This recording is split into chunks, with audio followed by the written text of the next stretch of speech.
Gesenius's Hebrew Chaldee lexicon, this word light, of course, it can mean the light of day, the light of the sun. Yes, it can mean that, but it can also mean other things such as the light of life in Job 3:16 and in verse 20, and in Psalm 56, verse 14. According to this, metaphorically, light furnishes an image of good fortune, prosperity, and sometimes with the proper sense of light retained.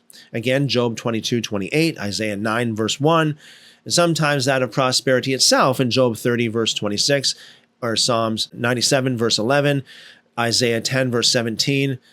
Jehovah is called the light of Israel as being the author of their prosperity, Isaiah 60, verse 1 and verse 3.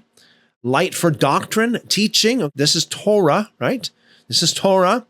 A light of the Gentiles, a teacher. This is Isaiah 49, verse 6, Isaiah 51, verse 4, and chapter 2, verse 5. Let us walk in the light of the Lord. Proverbs 6:23, for the commandment of God is a luminary, and the law is a light. Or, this is the Hebrew right there. I'm not sure if you can see the cursor there, right there, but right there.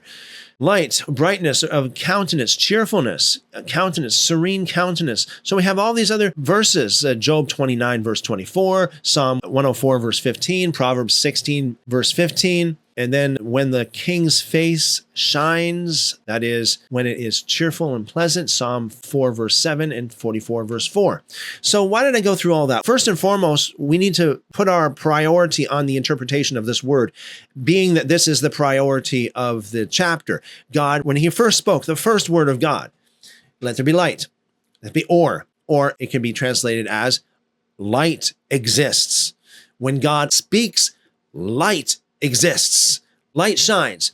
I do believe that this light is not necessarily talking about the sun or the moon or the stars or any kind of other light like that, fire or anything like that, but rather it's talking about the illumination of God, the glory of God. You know, we read about it in the book of Revelation where it says that in the heavenly city, there's no need for the sun because the presence of God is the light. God himself illuminates the city with himself. So this is this kind of illumination. It's not the sun, nothing that your carnal eyes can see, but rather it is doctrine, teaching. It is the presence of God himself. It is the wisdom of God. It is the law of God, the Torah. It is the revelation of God. This is the light of God. It is God himself projected out into the universe. Let there be light.